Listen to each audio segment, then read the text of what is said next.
ರಾಜ್ಯಪಾಲರ ಭಾಷಣದ ಈ ಪುಸ್ತಕ ಭಂಡಾರದಲ್ಲಿ 117 ಅಂಶಗಳು ಅಂದರೆ ಪ್ಯಾರಾಗಳಿದೆ. ನಾನು ಕಂಡಿದ್ದು GST ಆದಾಯ ರಾಜ್ಯದಲ್ಲಿ ಹೆಚ್ಚಿದೆ ಅನ್ನೋದೊಂದು ಬಿಟ್ಟರೆ ಉಳಿದ ವಿಚಾರಗಳೆಲ್ಲವೂ ಕೂಡ ಸತ್ಯಕ್ಕೆ ದೂರವಾಗಿದೆ ಅಂತ ನನ್ನ ಭಾವನೆ.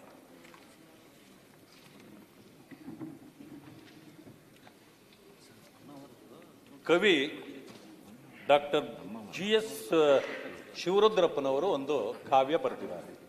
ಅದೊಂದು ಭಾವಗೀತೆ. ಭೋಜೇಗೌಡರಿಗೆ ಕಾವ್ಯ ಆಡಕ್ಕೆ ಬರುತ್ತೆ, ನನಗೆ ಬರಲ್ಲ, ಓದ್ಬೇಕಷ್ಟೇ. ನಾನು ಎದೆ ತುಂಬಿ ಹಾಡುವೆನೋ ಅಂದು ನಾನು, ಮನವಿಟ್ಟು ಕೇಳಿದಿರಿ ಇಲ್ಲಿ ನೀವು.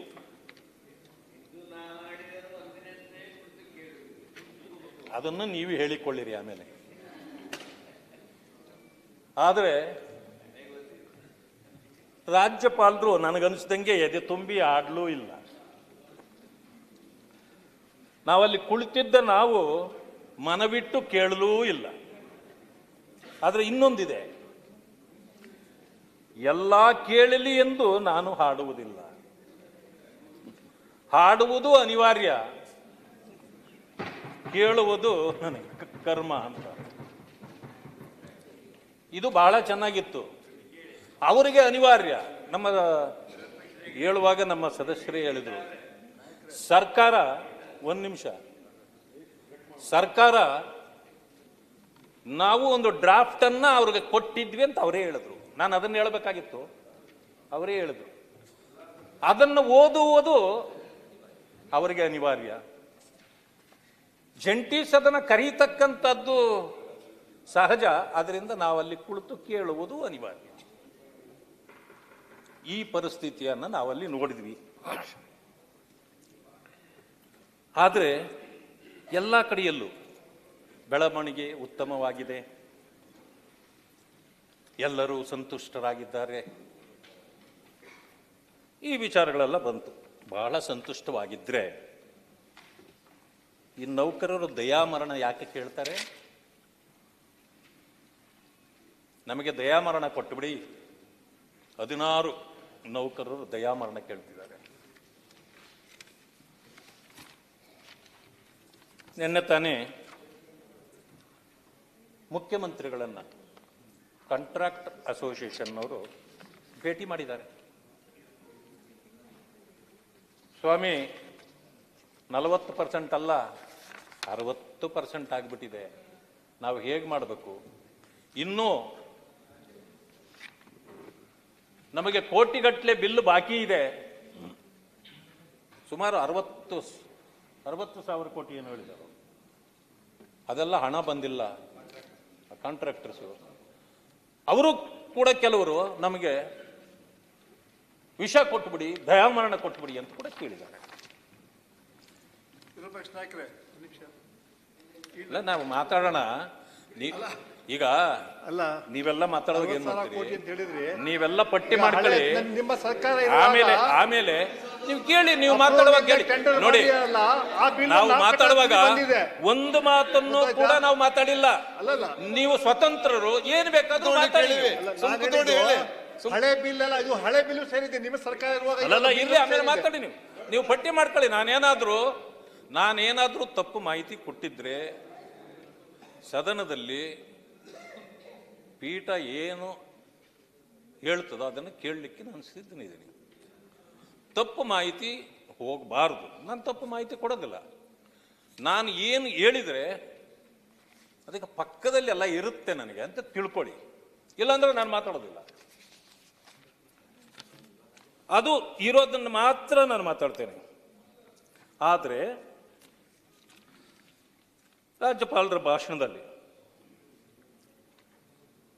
ಹಣಕಾಸು ವ್ಯವಸ್ಥೆ ಇನ್ನಷ್ಟು ಸದೃಢಗೊಳಿಸುವಲ್ಲಿ ಯಶಸ್ವಿಯಾಗಿದೆ ಎಂಬುದು ಸತ್ಯ ಅಂತ ಹೇಳಿದ್ದಾರೆ. ಬಟ್ ನನಗನ್ಸೋದು ಇದು ಅಸತ್ಯ. ಗಾಂಧೀಜಿ ಅವರ ವಿಚಾರವನ್ನು ಒಂದು ಮಾತಿನಲ್ಲಿ ಹೇಳಿದ್ದಾರೆ. ಆಡಳಿತವನ್ನು ಅಂತಿಮ ವ್ಯಕ್ತಿಯ ಕಣ್ಣೀರು ಒರೆಸುವ ಅವಕಾಶವೆಂಬಂತೆ ಬಳಸಿಕೊಳ್ಳಬೇಕು. ಆದರೆ ಇಲ್ಲಾಗಿದ್ದೇನೋ ದುರ್ದೈವ. ಪ್ರತಿಯೊಬ್ಬ ಸಾಮಾನ್ಯನ ಕಣ್ಣಲ್ಲಿ ನೀರು ತರಿಸುವ ಪರಿಸ್ಥಿತಿ ಇವತ್ತು ರಾಜ್ಯದಲ್ಲಿ ಇದೆ. ಇದನ್ನು ನಾನೇ ಹೇಳಬೇಕಾಗಿಲ್ಲ.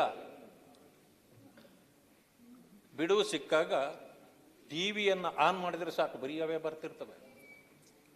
ಬೆಳಗ್ಗೆ ಎದ್ದ ತಕ್ಷಣ ಪತ್ರಿಕೆಗಳನ್ನು ನೋಡಿದರೆ ಬೇಕಾದಷ್ಟು ವಿಷಯಗಳು ಬರ್ತಿರ್ತವೆ, ಸಂಗ್ರಹ ಆಗ್ತಿರ್ತದೆ. ಎಲ್ಲಕ್ಕಿಂತ ಹೆಚ್ಚಿಗೆ ಕಲ್ಯಾಣ ಯೋಜನೆಗಳನ್ನು ನೀವು ಕೊಟ್ಟಿದ್ದೀರಿ, 5 ಕೊಟ್ಟಿದ್ದೀರಿ, ಸಂತೋಷ. ಇದರ ಹೆಸರಿನಲ್ಲಿ 5 ವರ್ಷ ಕಳೆದು ಬಿಡ್ಬೋದಾ? ಅಥವಾ ಬೇರೆ ಏನಾದರೂ ಮಾಡಲಿಕ್ಕೆ ಅವಕಾಶ ಇದೆಯಾ? ನೀವು ಹೇಳಿಯ ಅಭಿವೃದ್ಧಿ ಕಾರ್ಯ ಅನ್ನೋದು ಮರೀಚಿಕೆ ಹಲವು ಸರಿ ಇದ್ರೆ ಅಭಿವೃದ್ಧಿ ಯಾಕಿಲ್ಲ? ಅನೇಕ ಪ್ರಶ್ನೆಗಳು ಇದರಲ್ಲಿ ಹುಟ್ಟುತ್ತವೆ. ನನಗೆ ಅನಿಸ್ತಕ್ಕಂಥದ್ದು, ನಾನು ಹೇಳಿದೆ 117 ಪ್ಯಾರಾ ಇದೆ, 116 ಸತ್ಯಕ್ಕೆ ದೂರವಾಗಿದೆ ಅಂತ ಹೇಳಿದೆ. ಹಾಗಿದ್ರೆ ಒಂದ್ಯಾವುದು ಸತ್ಯ? ಅದನ್ನು ಕೇಳಬೇಕಲ್ಲ ತಾವು. ಆ ಸತ್ಯ ಇಷ್ಟೇ, ರಾಜ್ಯದ ಆದಾಯ ಹೆಚ್ಚುತ್ತಿದೆ ಅಂತ ಹೇಳಿದೆ. ಅದು GST ಕಲೆಕ್ಷನ್ ಆದಾಗ ಗೊತ್ತಾಗತ್ತೆ ಆಗಿದೆ ಅಂತ, ಹೌದು. ಆದರೆ ಜನರ ಆದಾಯ ಕುಸಿಯುತ್ತಿದೆ, ಇದೊಂದೇ ಸತ್ಯ. ಯಾಕೆ ಕುಸಿಯುತ್ತಾ ಇದೆ? ಅಭಿವೃದ್ಧಿ ಇಲ್ಲ, ಅಭಿವೃದ್ಧಿ ಶೂನ್ಯವಾಗಿದೆ. ಅಭಿವೃದ್ಧಿ ಇಲ್ಲದ ಕಾರಣ ಜನರಿಗೆ ಕೆಲಸ ಸಿಗೋದಿಲ್ಲ. ರೈತರ ಪರಿಸ್ಥಿತಿ ಏನಾಗಿದೆ? ಕೂಲಿ ಕಾರ್ಮಿಕರ ಪರಿಸ್ಥಿತಿ ಏನಾಗಿದೆ? ಇವೆಲ್ಲವನ್ನು ಕೂಡ ನಾವು ಯೋಚನೆ ಮಾಡಬೇಕು. ಗ್ಯಾರಂಟಿಗಳಲ್ಲಿ ಯಾರೋ ಕೆಲವರಿಗೆ ಅವಶ್ಯಕತೆ ಇದೆ.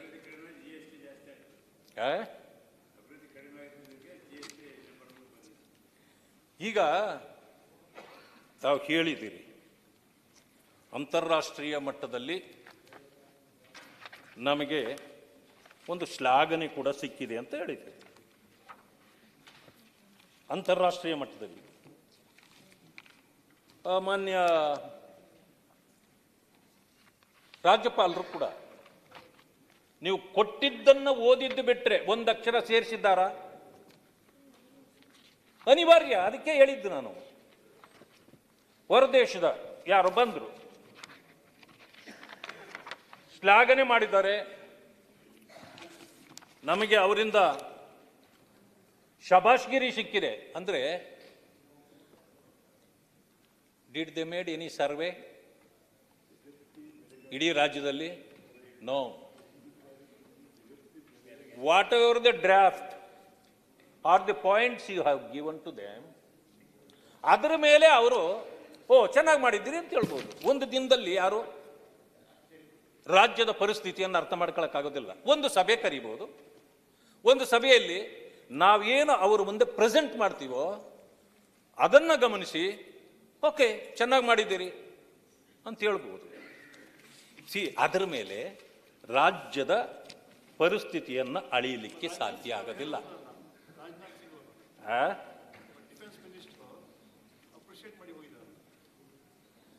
ಸಮಾರಂಭಗಳಲ್ಲಿ ಅಪ್ರಿಷಿಯೇಟ್ ಮಾಡೋದು ಯಾಕೆ ಅಂತ ನಿಮಗೂ ಗೊತ್ತು, ನನಗೂ ಗೊತ್ತು.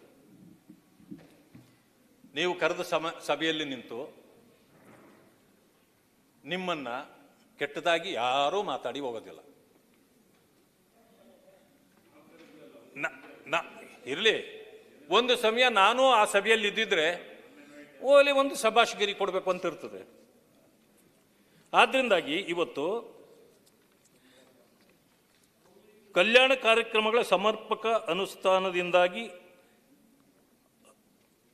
ಅಸಮಾನತೆಯ ತೀವ್ರತೆ ಕಡಿಮೆ ಆಗಿದೆ ಅಂತ ಹೇಳಿದ್ದೀರಿ. ಅಸಮಾನತೆ ತೀವ್ರತೆ ಕಡಿಮೆ ಆಗಿಲ್ಲ, ಹೆಚ್ಚಾಗಿದೆ. ಘೋಷಣೆಗಳ ಬಗ್ಗೆ ಮಾತಾಡಿದ 334 ಘೋಷಣೆಗಳು, 331 ಈಗಾಗಲೇ ಆದೇಶಗಳು ಹೊರಟು ಬರ್ತಿದೆ. ಇದು ಇನ್ನೊಂದು ಅಲ್ಲಿಗೆ 14 ಮಾತ್ರ ಬಾಕಿ ಇದೆ ಅಂತ ಲೆಕ್ಕ, 13 ಮಾತ್ರ ಬಾಕಿ ಇದೆ ಅಂತ. ಇದು ಸರಿಯಾದ ಇದು ಕ್ರಮ ಅಲ್ಲ, ಇದು ಅಸಮರ್ಪಕ. ಇದು ಘೋಷಣೆ ಆಗಿದ್ದೆಲ್ಲವೂ ಕೂಡ ಅನುಷ್ಠಾನ ಆಗಿದ್ದಿದ್ರೆ ಅದೇ ಡೆವಲಪ್ಮೆಂಟ್. ಇಲ್ಲಿ ಡೆವಲಪ್ಮೆಂಟ್ ಇಲ್ಲ ಅಂತ ಯಾಕೆ ಬರ್ತದೆ ಮತ್ತೆ? ಪ್ರತಿದಿನ ಜನ ಡೆವಲಪ್ಮೆಂಟ್ ಕಾರ್ಯ ಆಗ್ತಾ ಇಲ್ಲ ಅನ್ನೋದು ಅದೇ ಕಾರಣದಿಂದ. ಮತ್ತೆಲ್ಲಕ್ಕಿಂತ ಮಿಗಿಲಾಗಿ ಅತಿವೃಷ್ಟಿ ಆದಾಗ ನಾನು ಇಡೀ ರಾಜ್ಯದಲ್ಲಿ ಪ್ರವಾಸ ಮಾಡಿದ್ದೇನೆ. ಅನಾವೃಷ್ಟಿ ಆದಾಗ ಕೂಡ ನಾನು ಪ್ರವಾಸ ಮಾಡಿದ್ದೇನೆ. ಆದರೆ ಈ ಭಾಷಣದಲ್ಲಿ ಅತಿವೃಷ್ಟಿ ಇಲ್ಲ ಅಂತಿದೆ, ಅನಾವೃಷ್ಟಿ ಇಲ್ಲ ಅಂತಿದೆ. ಎಲ್ಲ ಸಮರ್ಪಕವಾಗಿತ್ತ? ಹಾಗಿದ್ರೆ ಜನರಿಗೆ ಹಾಹಾಕಾರ ಯಾಕೆ? ಇದು ಸಹಜ ಪ್ರಶ್ನೆ. ಗುಲ್ಬರ್ಗಾದಲ್ಲಿ ಆ ಭಾಗದಲ್ಲಿ ತೊಗರಿ ಬೆಳೆಯತಕ್ಕಂಥ ಜನ ತುಂಬಾ ಸಂಕಷ್ಟದಲ್ಲಿದ್ದಾರೆ ಇವತ್ತು. ಅಲ್ಲಿ ನಿಟ್ಟೆ ರೋಗ ಅಂತ ಏನೋ ಬಂದಿದೆ, ಕೇಳೋರಿಲ್ಲ. ರೈತರಿಗೆ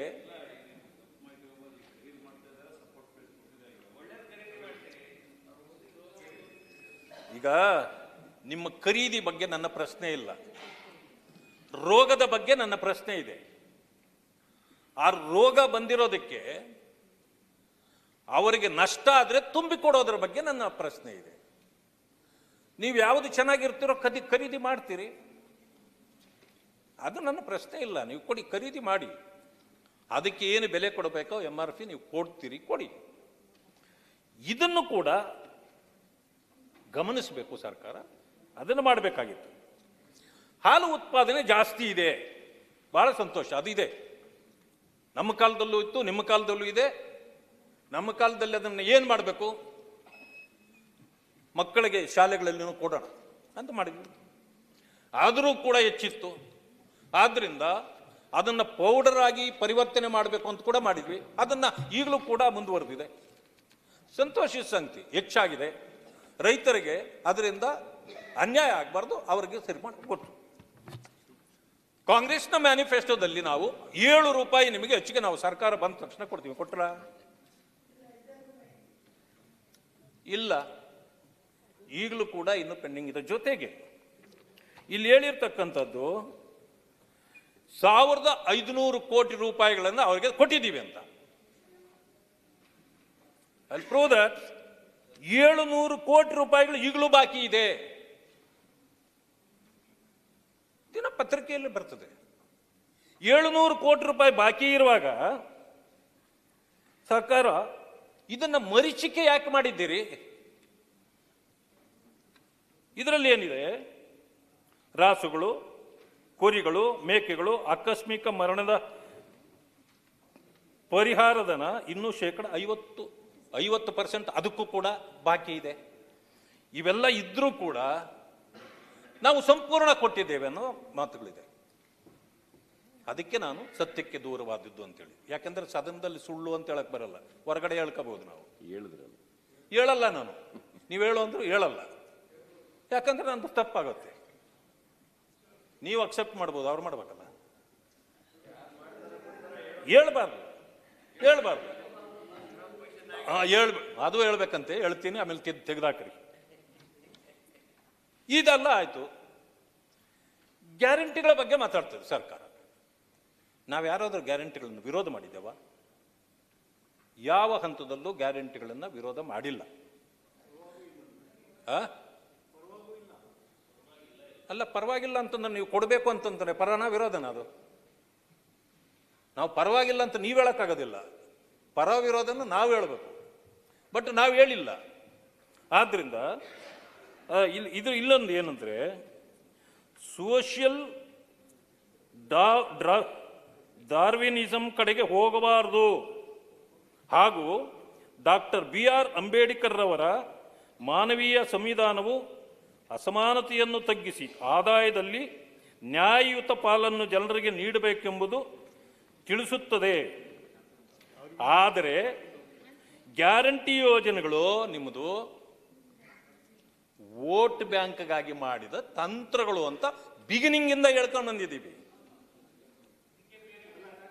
ಅಲ್ಲ ಬಿಗಿನಿಂಗ್ ಇಂದ ಪ್ರಶ್ನೆಗಳ ಜೊತೆಗೆ ಒಂದ್ ನಿಮಿಷ ಗ್ಯಾರಂಟಿ ಅನುಷ್ಠಾನ ಆಗ್ಲೇಬೇಕು ನೀವು ಏನ್ ನೀವು ಗ್ಯಾರಂಟಿಗಳ ಅನುಷ್ಠಾನ ಅಲ್ಲ ಆಮೇಲೆ ನೀವು ಗ್ಯಾರಂಟಿಗಳ ವಿರೋಧ ಇದ್ದೀರಾ? ಆಮೇಲೆ ಮಾತಾಡೋಣ ಅಲ್ಲ, ಗ್ಯಾರಂಟಿಗಳ ವಿರೋಧ ಇದ್ದೀರಾ ಅನುಷ್ಠಾನ ನೀವು? ಮಾಡಿ ಆದ್ರೆ ಮೊದಲನೇ ದಿನ ಗ್ಯಾರಂಟಿ ಗ್ಯಾರಂಟಿಗಳನ್ನ ಕೊಡ್ಬೇಡಿ ಅಂತ ಕೊಡ್ಲಿಕ್ಕೆ ಹೇಳ್ತಾ ಇಲ್ಲ. ಸರ್ಕಾರ ಅದು ಇರುವಾಗ ಆ ಗ್ಯಾರಂಟಿ ಕೆಲಸಗಳನ್ನ ಅದು ಮುಟ್ಟಿದ್ಯಾ ಇಲ್ವಾ ನೋಡ್ಬೇಕಾದದು ಯಾರ ಕಥೆ ಕೆಲಸ ಯಾರ್ದದು ಅಧಿಕಾರಿಗಳ ಕೆಲಸ ಆಗಿದ್ರು ಕೂಡ ಇನ್ನು 6 ತಿಂಗಳಿಂದ ನಮಗೆ ಬಂದಿಲ್ಲ, ಅಕ್ಕಿ ಬಂದಿಲ್ಲ, ದುಡ್ಡು ಬಂದಿಲ್ಲ ಅಂತಾರೆ. ಇರೀ ಅದೇ ಅಕ್ಕಿ ಬಂದಿಲ್ಲ ಅಂತಾರೆ. ಅದಾದ್ಮೇಲೆ 2,000 ರೂಪಾಯಿ ನಾವು ನೋಡಿ ಅನ್ನ 6 ತಿಂಗಳಾಯ್ತು ಬಂದೇ ಇಲ್ಲ ಅಂತಾರೆ. ಈಗಿದ್ರು ಕೂಡ ಅದು ಅಧಿಕಾರಿಗಳು ನೋಡ್ಬೇಕಾಗಿದ್ದು. ನೀವು ಅನುಷ್ಠಾನ ಸಮಿತಿಗಳಂತೂ ಮಾಡಿ 50,000 ರೂಪಾಯಿ ಯಾರವರು ಅಧಿಕಾರಿಗಳವರು? ನೀವು ಒಂದು ಪಕ್ಷದ ಕಾರ್ಯಕರ್ತರನ್ನ ಜನರ ಟ್ಯಾಕ್ಸ್ ಹಣವನ್ನ ಕೊಟ್ಟು ಅನುಷ್ಠಾನ ಸಮಿತಿಗಳು ಮಾಡಿದ್ದೀರಲ್ಲ, ಕಾನೂನಿನಲ್ಲಿ ಎಲ್ಲಿದೆ ಅದು? ಅವ್ರಿಗೆ ಮಾತ್ರ ದಿನ ಪಗಾರ ಹೋಗ್ಬೇಕು, ಗ್ಯಾರಂಟಿಗಳು ಜನರಿಗೆ ಮುಟ್ಟಬಾರ್ದು. ಹಾಗಾದ್ರೆ 6 ತಿಂಗಳಾದ್ರೂ ಬಂದಿಲ್ಲ. ಬಟ್ ಇದಕ್ಕೆ ಲೆಕ್ಕ ಎಲ್ಲಿದೆ? ಪರಿಶಿಷ್ಟ ಜಾತಿ ವರ್ಗಗಳಿಗೆ 52,000 ಕೋಟಿ ರೂಪಾಯಿ ಬಡ್ಜೆಟ್ನಲ್ಲಿ ಇಟ್ಟಿದ್ದೀರಿ. ಗ್ಯಾರಂಟಿಗಳಿಗೆ ಬೇಕಾಗಿರೋದು 52. ಆದರೂ ಕೂಡ ಸದಸ್ಯರು ಮಾತಾಡುವಾಗ 60ರಿಂದ 70,000 ಕೋಟಿ ಖರ್ಚು ಮಾಡಿದ್ದೀವಿ ಅಂತ ಆಗಲೇ ಮೆನ್ಷನ್ ಮಾಡಿದ್ರು. ನಾವು ಅದಕ್ಕೆ ತಗಾದೆ ತೆಗೆಯಲಿಲ್ಲ. ಬಡ್ಜೆಟ್ನಲ್ಲಿ ಇರೋದು ಮಾತ್ರವೇ ಸತ್ಯ. 52,000 ಕೋಟಿ ಅಂತಲೇ ಒಪ್ಕೊಳ್ತೇವೆ ನಾವು. ಹೋಗ್ಲಿ, ಇದರಲ್ಲಿ ಯಾರ್ಯಾರಿಗೆ ಪಾಲಿದೆ? 52,000 ಕೋಟಿಯಲ್ಲಿ ದಲಿತರ ಪಾಲೆಷ್ಟು ಹೇಳಿ ನೋಡೋಣ. ದಲಿತರಿಗೆ ನೀವು ಯಾಕೆ ಗ್ಯಾರಂಟಿಗಳು ಕೊಟ್ಟಿಲ್ಲ? 52,000ದಲ್ಲಿ ಅವರು ಬಾಧ್ಯರಲ್ವಾ? ಕೊಟ್ಟಿಲ್ಲ. ಕೇಳಿ, ನೀವು SC, SP, TSP ಹಣವನ್ನು ಅವರಿಗೆ ಕೊಟ್ಟಿದ್ದೀವಿ ಎಂದಿದ್ದೀರಿ. ಹಳ್ಳಿಗಳಲ್ಲಿ ಸಣ್ಣ ಸಣ್ಣ ಹೋಟೆಲ್ಗಳಿವೆ. ಯಾವ SC, STಗಳು ದಲಿತರಿದ್ದಾರೋ ಅವರಿಗೆ ಒಂದು ಕಪ್ ಇಟ್ಟಿರ್ತಾರೆ. ಅಲ್ಲಿ ಬೇರೆಲ್ಲರಿಗೂ ಒಳಗಡೆನೂ ಬಿಟ್ಕೊಂಡು ಚಹಾ ಕೊಡ್ತಾರೆ, ತಿಂಡಿ ಕೊಡ್ತಾರೆ. SC, STಗಳಿಗೆ ಅವರೇ ಹೋಗಿ ಕಪ್ ತೊಳ್ಕೋಬೇಕು, ಅವರೇ ಟೀ ಹಾಕ್ಸ್ಕೊಳ್ಬೇಕು, ಕುಡಿದ್ಬಿಟ್ಟು ನೋಡಿ, ಅನುಭವಿಸೋರ್ಗೆ ಮಾತ್ರ ಗೊತ್ತು, ಅನುಭವಿಸ್ದವ್ರಿಗೆ ಏನು ಗೊತ್ತು? ಹಳ್ಳಿಯಲ್ಲಿ ನೀವು ಒಳಗೆ ಕೂತ್ಕೋತೀರ, ಅವ್ರು ಹೊರಗೆ ಕೂತ್ಕೋತಾರಲ್ಲ. ನೀವು ಕೂಡ ಇನ್ಮೇಲೆ ಒಂದು ಕೆಲಸ ಮಾಡಿ. ನೀವು ಕೂಡ ಒಂದು ಕೆಲಸ ಮಾಡಿ ಸ್ವಾಮಿ. ನಂದೇನು ಅಭ್ಯಂತರ ಇಲ್ಲ, ನೀವು ಅಲ್ಲಿಂದ ಬಂದಿರೋರು, ನಾವು ಅಲ್ಲಿಂದ ಬಂದಿರೋರು. ನೀವೊಂದು ಕೆಲಸ ಮಾಡಿ, ನೀವು ಹೋಗಿ ಒಳಗಡೆ ಕೂತ್ಕೊಂಡಾಗ ಅವ್ರನ್ನೂ ಕರ್ಕೊಂಡೋಗಿ ಕೂತ್ಕೊಳ್ಳಿ ಸರ್. ಇಲ್ಲಲ್ಲ, ಕರ್ಕೊಂಡೋಗಿ ಕೂತ್ಕೊಳ್ಳಿ. ನಾನು ಕಂಡಿದ್ದನ್ನ, ರವಿ ಸಾಹೇಬ್ರೆ, ನಾನು ಕಂಡಿದ್ದನ್ನು ಹೇಳ್ತೀನಿ, ಸ್ವಲ್ಪ ದಯವಿಟ್ಟು ಕೇಳಿಸ್ಕೊಳ್ಳಿ. ಇದು 100% ಇದೆ ಅಂತ ನಾನು ಹೇಳಲ್ಲ, ಕಡಿಮೆ ಆಗಿದೆ. ಇನ್ನೂ ಇದೆ. ಅದು ಪಾಪ ಅನುಭವಿಸೋರು ಗೊತ್ತಾಗತ್ತೆ, ಇರಲಿ. ಅದಾಯ್ತು, ಅವರೇ ತೊಳೆದಲ್ಲಿಟ್ಟು ಹೋಗ್ತಾರೆ, ಇನ್ನೊಬ್ಬ ಬರ್ತಾನೆ. ಅದಂತ ಇದು ಅಲ್ಲಿರೋ ಪದ್ಧತಿ. ಸರ್ಕಾರದಲ್ಲಿ ಏನಿದೆ ಈಗ? ನಿಮಗೆ ಮಾತ್ರ ಅದೇ ಲೋಟದಲ್ಲಿ ಕೊಟ್ಟಂಗೆ ನಿಮಗಿಟ್ಟಿರ್ತಕ್ಕಂಥ SCP, TSP ಹಣ ನಿಮಗೆ 52,000 ಕೋಟಿ ಏನು ಗ್ಯಾರಂಟಿಗೆ ಇಟ್ಟಿದ್ದು ಅದು ಬೇರೆಯವರಿಗೆ. ಈ ನೀತಿ ಸರ್ಕಾರದ್ದು ಸರಿನಾ?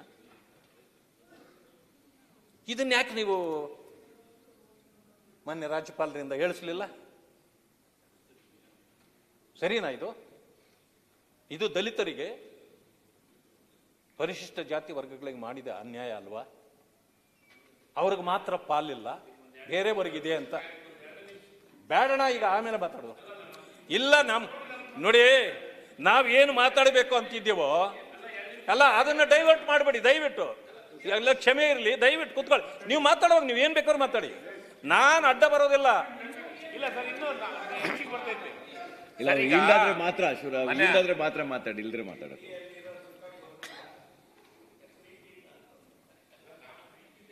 ಅಲ್ಲ, ಅವ್ರು ಈಗ ಕಲ್ಯಾಣ ಕಾರ್ಯಕ್ರಮಗಳಿಗೆ ಸುಮಾರು 90,000 ಕೋಟಿಗಳು ನೇರವಾಗಿ ಫಲಾನುಭವಿಗಳಿಗೆ ತಲುಪಿದೆ ಅಂತ ಹೇಳಿದ್ದಾರೆ. ಇದು ಸತ್ಯಕ್ಕೆ ದೂರವಾದ ವಿಷಯ. ಯಾಕೆ ಅಂತಂದರೆ 6 ತಿಂಗಳುಗಳಿಂದ DPTನಲ್ಲೇ ಆಗ್ತಾ ಇರೋದು, ಅಲ್ಲಿಂದ ಮಾಡೋಕ್ಕಾಗಲ್ಲ, ಈಗ ಏಜೆಂಟ್ಗಳನ್ನು ಇಡೋಕ್ಕಾಗಲ್ಲ. ಆದರೂ ನೀವು ಅನುಷ್ಠಾನ ಸಮಿತಿಗಳು ಅಂತ ಮಾಡಿರೋದೇ ತಪ್ಪು, ಕಾನೂನು ಬಾಹಿರ ಅದು. ಇರಲಿ, ಆದರೂ ಕೂಡ ಇವೆಲ್ಲ ಸತ್ಯಕ್ಕೆ ದೂರವಾದ ವಿಚಾರಗಳು ಅಂತ ಹೇಳಿ ನಾನು ಹೇಳಲಿಕ್ಕೆ ಬಯಸ್ತೇನೆ. ಅದಾದ ನಂತರ ಅಲ್ಲ, ಅವ್ರು ಈಲ್ಡಾದ್ರೆ ಮಾತಾಡಲ್ಲ, ವಿರೋಧ ಪಕ್ಷದ ನಾಯಕರು ಈಲ್ಡಾದ್ರೆ ಮಾತಾಡ್ಬೋದು ಅಷ್ಟೇ.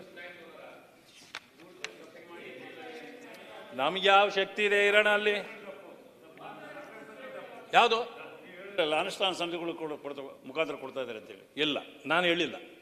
ಅದರ ಮೂಲಕ ಅಲ್ಲ. ನೀವು ಅನುಷ್ಠಾನ ಸಮಿತಿಗಳನ್ನ ನೇಮಕ ಮಾಡಿರ್ತಕ್ಕಂಥದ್ದು ಕಾನೂನು ಬಾಹಿರ. ನೀವು ಖಜಾನೆ ಹಣವನ್ನ ಅವರಿಗೆ ಕೊಡ್ತಾ ಇದ್ದೀರಿ. ಈಗ ಚೇರ್ಮನ್ ಕೊಡಬೇಕು, ಕೊಡಿ. ಸದಸ್ಯರಿಗೆ ಕೊಡಬೇಕು, ಅವು ಕೊಡಿ. ಇದು ನೀವು ಮಾಡಿರ್ತಕ್ಕಂಥದ್ದು it is extra burden on the government. ನೀವೇ ಕ್ರಿಯೇಟ್ ಮಾಡ್ಕೊಂಡಿರ್ತಕ್ಕಂಥದ್ದು ಇದು. ಅದನ್ನು ಹೇಳಿದ್ದೇನೆ, ಅವ್ರ ಮೂಲಕ ಕೊಡ್ತೀರಿ ಅಂತ ಹೇಳೋದು. ಆದರೆ ಅಧಿಕಾರಿಗಳಿದ್ದಾರಲ್ಲ, ಅವ್ರದ್ದೇನು ಕೆಲಸ? ಗ್ಯಾರಂಟಿಗಳ ವಿಚಾರದಲ್ಲಿ ಏನು ಕೆಲಸ ಅವ್ರದ್ದು? ಈಗ ಗ್ಯಾರಂಟಿ ವಿಚಾರದಲ್ಲಿ ಇಷ್ಟು ಹಣ ಕೊಡ್ಬೇಕಂತಿರ್ತದೆ, ಅದಕ್ಕೆ ಪ್ಲಾನಿಂಗ್ ಬೇಕಾಗಿರುತ್ತೆ. ಮತ್ತೊಂದು ಯಾಕೆ ಬೇಕು? ಅಧಿಕಾರಿಗಳು ಇಲ್ಲ ಅವಾಗ, ಕಾನೂನಲ್ಲಿ ಅಧಿಕಾರಿಗಳಿಲ್ಲ, ಕಾನೂನಲ್ಲಿದೆ, ಅದು ಕಾನೂನಲ್ಲಿದೆ ಸ್ವಾಮಿ. ಕಾನೂನು ಇಲ್ಲಿ ರೂಲ್ ಇಲ್ಲ, ಇದಕ್ಕೆ ಇದು ಕಾನೂನು ಇಲ್ಲ, ರೂಲ್ ಇಲ್ಲ. ರೂಲ್ಸ್ ರೆಗ್ಯುಲೇಷನ್ ಮಾಡ್ಕೊಂಡ್ರೆ ನಾವೇ ಇಲ್ಲಿ ಕಾನೂನು ಇಲ್ಲ, ರೂಲ್ ಇಲ್ಲ. ಎಲ್ಲಿ ಮಾಡಿದ್ರಿ ಅದನ್ನ? ಅದನ್ನ ಮಾಡಿಲ್ಲ. ಇದು ನಿಮ್ಮ ತೀರ್ಮಾನ. ಇದು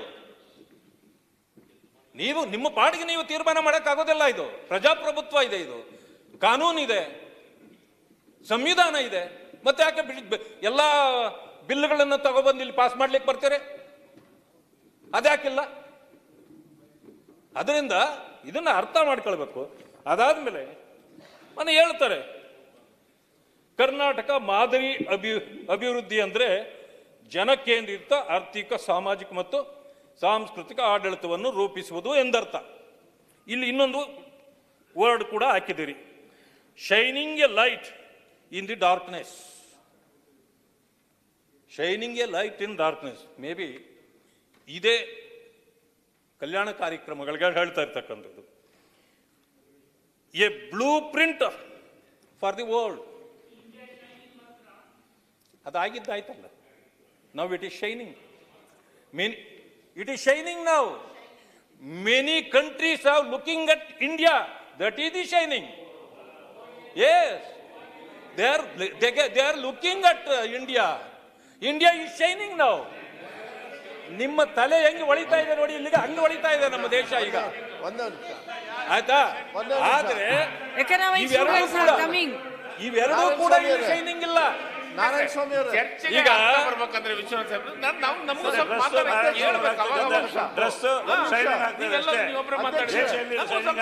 ನಿಮಗೆ ಕೊಡ್ತೀವಿ ಆಮೇಲೆ, ಎಲ್ಲ ನೀವೇ ಆಮೇಲೆ ಶಿಕ್ಷಣ ಕ್ಷೇತ್ರಕ್ಕೆ.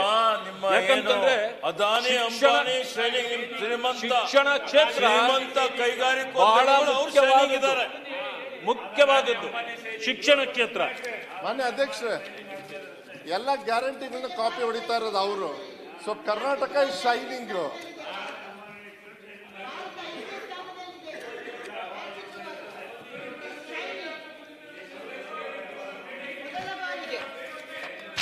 ಈಗ ಇರ್ಲಿ ಮಾತಾಡೋಣ. ನಾನು ಮಾತಾಡಿ ಆದ್ಮೇಲೆ ನೀವು ಎಷ್ಟು ದಿವಸ ಮಾತಾಡ್ತೀರೋ ನಾನು ಕೇಳಿಸ್ಕೊಂಡಿರ್ತೀನಿ. ಈಗ ದಯವಿಟ್ಟು ಡಿಸ್ಟರ್ಬ್ ಮಾಡಬೇಡಿ, ಸ್ವಲ್ಪ ಇದೆ. ಅಲ್ಲಲ್ಲ, ಆವಾಗವಾಗ ಈಲ್ಡ್ ಆಗೋಣ. ಈಲ್ಡ್ ಆಗೋ ಕಾಲ ಬಂದಾಗ ಈಲ್ಡ್ ಆಗಬೇಕಾಗ್ತದೆ. ನಾವು ಆಗಬೇಕು, ನೀವು ಆಗಬೇಕು, ಆಗೋಣ. ಇದೇನಿಲ್ಲ, ನಾನು ಈಗ ತಾನೇ ಪ್ರಾರಂಭ ಮಾಡಿದ್ದೀನಿ. ಈಗಲೇ ಈಲ್ಡ್ ಆಗುವಂತಂದ್ರೆ ಏನಿದೆ? ಇರಲಿ, ಶಿಕ್ಷಣ ಕ್ಷೇತ್ರ ಮುಖ್ಯವಾಗ್ತದೆ ನಮಗೆ. ಆಸ್ತಿ ಅಂದರೆ, ಪ್ರತಿಯೊಬ್ಬರಿಗೂ ಆಸ್ತಿ ಅಂದರೆ ಶಿಕ್ಷಣವೇ. ಶಿಕ್ಷಣಕ್ಕೆ ಎಲ್ಲ ರೀತಿಯ ಪ್ರಾಮುಖ್ಯ ಕೊಟ್ಟಿದ್ರೆ, ಬಹಳ ಸಮರ್ಪಕವಾಗಿ ಎಲ್ಲವೂ ನಡೆದಿದ್ದಿದ್ರೆ, ಸಂಪನ್ಮೂಲಗಳು ಎಲ್ಲವೂ ಅವರಿಗೆ ಸಿಕ್ಕಿದ್ರೆ 1,41,000 ಶಿಕ್ಷಕರ ಕೊರತೆ ಯಾಕಿರ್ತಿತ್ತು? ಅಲ್ವೇ? ನಾನು ನೋಡ್ತಿರ್ತೀನಿ ದಿವಸ ಫ್ರೀಡಮ್ ಪಾರ್ಕಲ್ಲಿ ಸರ್ಕಾರ ಯಾರೇ ಹೋರಾಟ ಮಾಡ್ಬೇಕಂತಂದ್ರೆ ಅಲ್ಲೇ ಮಾಡಬೇಕು ಅಂತ ಹೇಳ್ಬಿಡ್ತಾರೆ. ನಾವು ಬೆಂಗಳೂರಲ್ಲಿ ಇದ್ರೆ ಯಾವುದು ದಿನಕ್ಕೊಂದು 5-6 ನಡೀತಾನೆ ಇರ್ತವೆ. ಅಲ್ಲಿ ನಾವು ಹೋಗಿದ್ದೀನಿ, ಆಶಾ ಕಾರ್ಯಕರ್ತರು ಅವರೆಲ್ಲ ಹೆಣ್ಣುಮಕ್ಕಳು, ಹೆಚ್ಚು ಹೆಣ್ಣುಮಕ್ಕಳೇ. ಸಾವಿರಾರು ಗಟ್ಟಲೆ ಬಂದು ಆ ಚಳಿಯಲ್ಲೂ ವಾರಗಟ್ಟಲೆ ಅಲ್ಲಿ ಇರ್ತಾರೆ. ಅವರಿಗೆ ಅಲ್ಲಿ ರಕ್ಷಣೆ ಇಲ್ಲ, ಊಟ ತಿಂಡಿ ಯಾರೂ ಹಾಕಲ್ಲ, ಅವರೇ ಕಷ್ಟಪಟ್ಕೊಂಡು ಬರಬೇಕು, ಮಾಡ್ಕೊಳ್ಬೇಕು.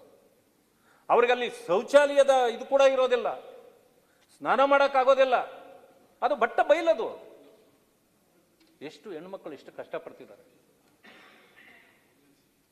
ಆದ್ರೆ ಮೊದಲು ಅವ್ರು ಕೊಟ್ಟ ಮ್ಯಾನಿಫೆಸ್ಟೋದಲ್ಲಿ ಅಧಿಕಾರಕ್ಕೆ ಬಂದ ತಕ್ಷಣ ಅವರ ಸಮಸ್ಯೆ ಬಗೆಹರಿಸ್ತೀವಿ ಅಂತ ಆಗಿಲ್ಲ. ನರ್ಸ್ಗಳು ಮೊನ್ನೆವರೆಗೂ ಅವರ ಪೊಲೀಸ್ನವ್ರಿಗೆ ಅವರ ಟೆಂಟ್ಗಳೆಲ್ಲ ಕಿತ್ತು ಬಿಸಾಕ್ತಾರೆ. ಅವರ ಪರಿಸ್ಥಿತಿ ಏನು ಅಂತ ನೋಡಿದವ್ರಿಗೆ ಮಾತ್ರ ಗೊತ್ತಾಗುತ್ತೆ. ಅವರು ಸ್ಲೋಗನ್ ಕೂಗ್ತಿದ್ರು, ನನಗೆ ಎಷ್ಟು ಹೊಟ್ಟೆ ಉರಿತಾ ಇತ್ತು. ಮೇಲೆ ಬಿಳಿ ಬಟ್ಟೆ, ಒಳಗೆ ಹಾರೆ ಹೊಟ್ಟೆ ಅಂತ. ಅಂದ್ರೆ ನಮ್ಮ ಪರಿಸ್ಥಿತಿ ಆಗಿದೆ. ನಮಗೆ ಸರಿಯಾಗಿ ಸಂಬಳಗಳು ಕೊಡ್ತಿಲ್ಲ, ನಮ್ಮನ್ನ ಕಾಯಂಗೊಳಿಸ್ಲಿಕ್ಕೆ ಆಗ್ತಿಲ್ಲ. ಕೆಲವು ಸಾರಿ ಕಾಯಂಗೊಳಿಸೋಕ್ಕಾಗಲ್ಲ, ನೀವು ಯಾವ ರೀತಿ ತಗೊಂಡಿರ್ತೀರಿ.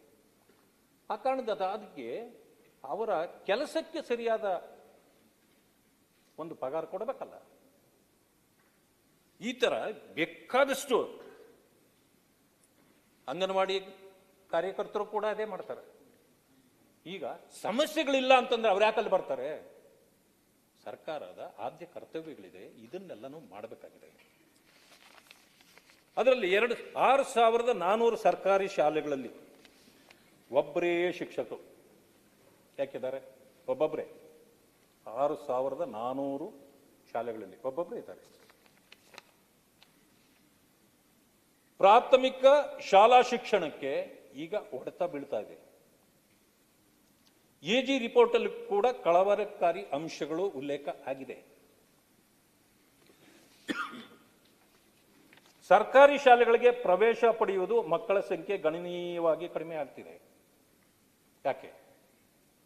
ಎಲ್ಲ ಸವಲತ್ತು ಸಿಕ್ಕಿದ್ರೆ ಮಾಡಬಾರ್ದಂತೇನಲ್ಲ, ಅಲ್ಲೇ ಹೋಗ್ತಾರೆ.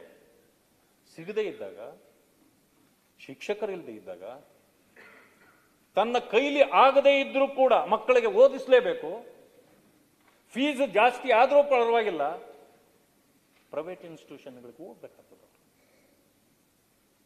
ನಾವು ಅವರಿಗೆ ಸವಲತ್ತುಗಳು ಕೊಡೋದ್ರ ಬದಲು ನಾವು ಅವ್ರನ್ನ ಬೇರೆ ಶಾಲೆಗಳಿಗೆ ಹೋಗ್ಲಿಕ್ಕೆ ಅವ್ರನ್ನ ಪ್ರೇರೇಪಣೆ ಮಾಡ್ತಿದ್ದೀವಿ ಅನ್ನೋ ಅನಿಸ್ತದೆ. ನಾವು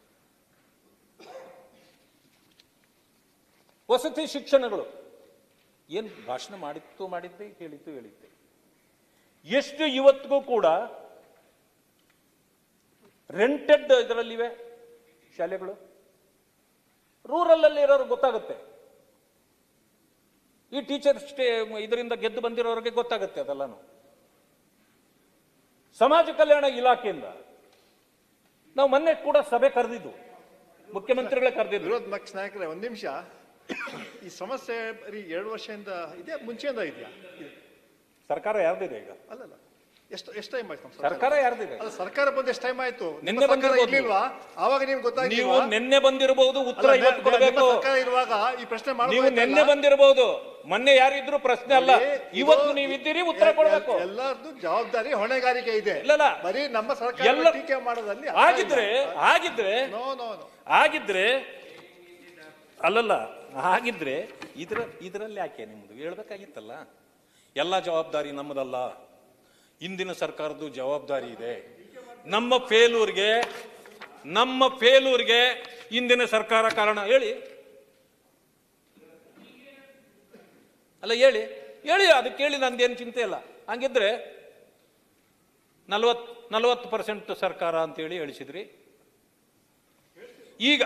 ಈಗ ಯಾರ ಕೈಲಿ ಹೇಳಿಸಿದ್ರು ಅವರು ನಿಮ್ದು 60 ಅಂತಾರೆ, ಒಪ್ಕೊಳ್ತೀರಾ? ಇದನ್ನ ಯಾರ ಹತ್ರ ಹೇಳಿಲ್ಲ, ನಮ್ಮ ಹತ್ರ ಹೇಳಿಲ್ಲ. ಮಾನ್ಯ ಗೌರವಾನ್ವಿತ ಮುಖ್ಯಮಂತ್ರಿಗಳನ್ನ ನಿನ್ನೆ ಭೇಟಿ ಮಾಡಿ ಹೇಳಿದ್ದಾರೆ. ಇವತ್ತೇ ಇಲ್ಲಿದೆ, ನಿನ್ನೆ ಹೇಳಿರೋದು ಇದು. ಸ್ವಾಮಿ ನಮ್ಮ ಪರಿಸ್ಥಿತಿ ಹಿಂಗಿದೆ, ಪರಿಹಾರ ಕೊಡಿ ಅಂತ ಕೇಳಿದ್ದಾರೆ. ಚುನಾವಣೆಗಾಗಿ ಕೆಲವು ಘೋಷಣೆಗಳನ್ನು ಮಾಡಬೇಕಾಗ್ತದೆ ಜನರನ್ನು ಒಪ್ಪಿಸ್ಲಿಕ್ಕೆ. ಹಾಗಾಯಿತು.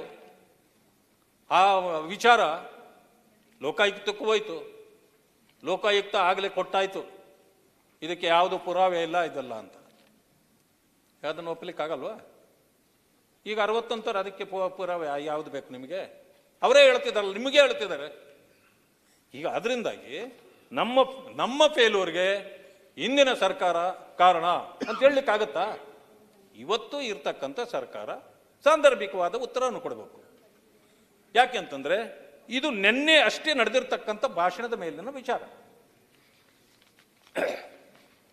ಸಮಾಜ ಕಲ್ಯಾಣ ಇಲಾಖೆಯಲ್ಲಿ ಮುಖ್ಯಮಂತ್ರಿಗಳು ಸಭೆ ಕರೆದಿದ್ರು, ಒಂದು 15 ದಿವಸ ಆಯ್ತು. ನಾನು ಅಲ್ಲೂ ಕೂಡ ಪ್ರಶ್ನೆ ಮಾಡಿದೆ, ಮಕ್ಕಳಿಗೆ ವಸತಿ ಶಿಕ್ಷಣ ಸಂಸ್ಥೆಗಳಲ್ಲಿ ಯೂನಿಫಾರ್ಮ್ ಕೊಡ್ತಾರೆ, ಶೂ, ಸಾಕ್ಸು, ಸೋಪು ಇತ್ಯಾದಿಗಳು ಒಂದು ಕಿಟ್ ಕೊಡ್ತಾರೆ. 6 ತಿಂಗಳ ಹಿಂದೆ ಒಂದು ಪ್ರಶ್ನೆ, ಇನ್ನೇನು 2 ತಿಂಗಳಲ್ಲಿ ಎಲ್ಲ ಕೊಡ್ತೀವಿ ಅಂತೇಳಿ ಕೂಡ ಆಯ್ತು. ಮೊನ್ನೆ ಸಭೆ ನಡೆದಾಗಲೂ ಕೂಡ ಕೊಟ್ಟಿರಲಿಲ್ಲ. ಅಕಾಡೆಮಿಕ್ ಇಯರ್ ಮುಗಿದೋಗ್ತಾ ಇದೆ. ಈಗ ಮಾರ್ಚ್ನಲ್ಲಿ ಅಕಾಡೆಮಿಕ್ ಇಯರ್ ಮುಗ್ದೋಗುತ್ತೆ. ನೀವು ಯಾವಾಗ ಕೊಡ್ತೀರಿ? ಅವ್ರ ಮನೆ ಕಳಿಸ್ತೀರಾ ವರ್ಷಕ್ಕೆ ಅಂತೇಳಿ? ನ್ಯೂನ್ಯತೆಗಳು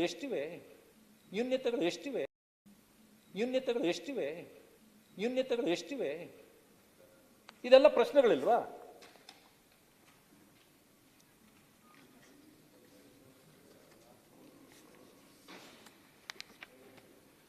ವಿಶ್ವವಿದ್ಯಾನಿಲಯಗಳಲ್ಲಿ ಸಾವಿರಾರು ಸಂಖ್ಯೆ ಅರೆಕಾಲಿಕ ಉಪನ್ಯಾಸಕರು ದಶಕಗಳಿಂದ ಅತ್ಯಂತ ಕಡಿಮೆ ವೇತನ ಹಾಗೂ ಸೇವಾ ಭದ್ರತೆಗಳಿಲ್ಲದೆ ಕರ್ತವ್ಯ ನಿರ್ವಹಿಸುತ್ತಿರುವುದು ಸರ್ಕಾರದ ಗಮನಕ್ಕೆ ಇದೆ. ಇದ್ರೂ ಕೂಡ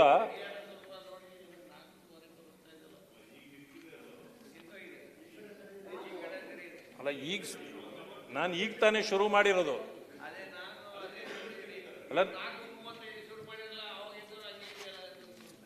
ಅದೇ ಮತ್ತೆ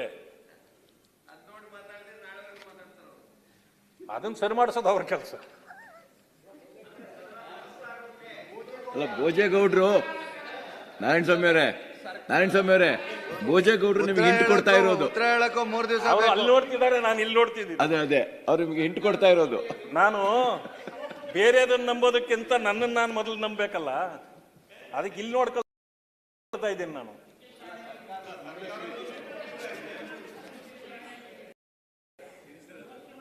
ಆಯ್ತು, ಅದರಲ್ಲಿ ಇದೆಲ್ಲ ಗೊತ್ತಿದ್ರು ಕೂಡ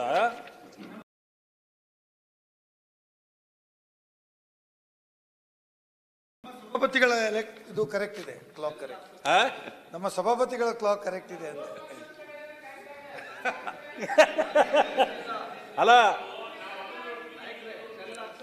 ಅಲ್ಲ ಅವ್ರು ಹೇಳಿದ್ದು ನಮ್ ಟೈಮ್ ಸರಿ ಇದೆ, ನಿಮ್ ಟೈಮ್ ಸರಿ ಇಲ್ಲ ಅಂತ.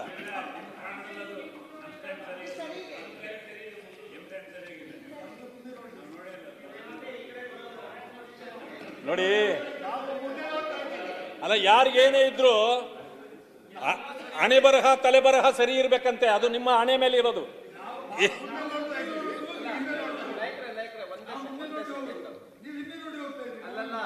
ನಮ್ಮ ವಾಚು ಸರಿ ಇದೆ, ನಿಮ್ಮ ವಾಚು ನಿಂತಿದೆ. ಯಾಕಂದ್ರೆ ಇಲ್ಲ, ನಮಗೆ ಕಾಣೋದು ಸರಿ ಇದೆ, ನಮಗೆ ಕಾಣೋದು ಸರಿ ಇದೆ, ನಿಮಗೆ ಕಾಣೋದು ಸರಿ ಇಲ್ಲ. ನಮಗೆ ಕಾಣೋದು ಸರಿ ಇದೆ, ನಿಮಗೆ ಕಾಣೋದು ಸರಿ ಇಲ್ಲ. ಅದಕ್ಕೆ ನೀವು ಸರಿಪಡಿಸ್ಕೊಳ್ಳಿ. ನಿಮ್ ಟೈಮ್ ನಲ್ಲಿ ಅವ್ರ ಟೈಮ್ ಚೆನ್ನಾಗಿದೆ. ನಾನ್ ನೋಡ್ತಾ ಇರೋದು ಸರಿ ಇದೆ, ಹಾಗಾಗಿ ತೊಂದರೆ ಇಲ್ಲ. ಸಭಾಪತಿ ಪೀಠ ಸರಿ ಇದೆ. ಇಷ್ಟೆಲ್ಲ ಇದ್ರೂ ಕೂಡ ಇವತ್ತು ನೋಡಿ, ಇಷ್ಟರ ಮಧ್ಯದಲ್ಲಿ 9 ವಿವಿಗಳನ್ನ ಮುಚ್ಚಬೇಕು ಅಂತೇಳಿ ತೀರ್ಮಾನಕ್ಕೆ ಬರೋದು ಸರ್ಕಾರ ಎಷ್ಟು ಸರಿ? ಇದನ್ನ ಈ ಕೀರ್ತಿ ನಿಮಗೆ ಯಾಕೆ ಅಪಕೀರ್ತಿಯಾಗಿ ನಿಮ್ಮ ಮೇಲೆ ಬರಬಾರ್ದು? ನಾವು ಉತ್ತೇಜನ ಕೊಡಬೇಕೇ ಹೊರತು ಹಣ ಇಲ್ಲ ಅಂತೇಳಿ ಮುಚ್ಚೋದು ಸರಿಯಲ್ಲ. ಯಾಕೆಂದ್ರೆ ವಿದ್ಯಾಸಂಸ್ಥೆಗಳು ವ್ಯಾಪಾರ ಕೇಂದ್ರಗಳಲ್ಲ, ಅಲ್ಲಿ ದೇಶದ ಭವಿಷ್ಯವನ್ನ ಸೃಷ್ಟಿ ಮಾಡ್ತಕ್ಕಂಥ ಸಂಸ್ಥೆಗಳವು. ಆದ್ರಿಂದ ಅವುಗಳನ್ನು ಮುಚ್ಚೋದು ಸರಿಯಲ್ಲ. ಪ್ರಾಂತೀಯ ಸಮತೋಲನಕ್ಕೆ ಪಡುತ್ತಿರುವ ಪರಿಶ್ರಮ, ರಾಜ್ಯದ ಹಳೆ ವಿವಿಗಳಲ್ಲಿ ಪಿಂಚಣಿಗೂ ಕಾಸಿಲ್ಲ. ಅಲ್ಲಿ ಕುಲಪತಿಗಳ ನೇಮಕದಲ್ಲಿ ವಿಳಂಬ ಆಗ್ತಾ ಇದೆ. ಶಿಕ್ಷಕರ ಹುದ್ದೆ ಭರ್ತಿ ಮಾಡಲು ಹಾಗೂ ಶಿಥಿಲ ಶಾಲೆಯ ಕಟ್ಟಡಗಳನ್ನು ದುರಸ್ತಿ ಮಾಡಲಿಕ್ಕೆ ಅನುದಾನ ಬಿಡುಗಡೆ ಆಗ್ತಾ ಇಲ್ಲ. ಯಾಕೆ? ಕೊರತೆ. ಮತ್ತೆ ಇಲ್ಲಿ ಹೇಳ್ತೀರಿ ರಾಜ್ಯದಲ್ಲಿ ಬಹಳ ಸುಸ್ಥಿತಿಯಲ್ಲಿ ಹಣಕಾಸಿನ ವ್ಯವಸ್ಥೆ ಇದೆ ಅಂತ. ಇದು ಯಾವ ತರ ಖ್ಯಾತಿ ಇದು?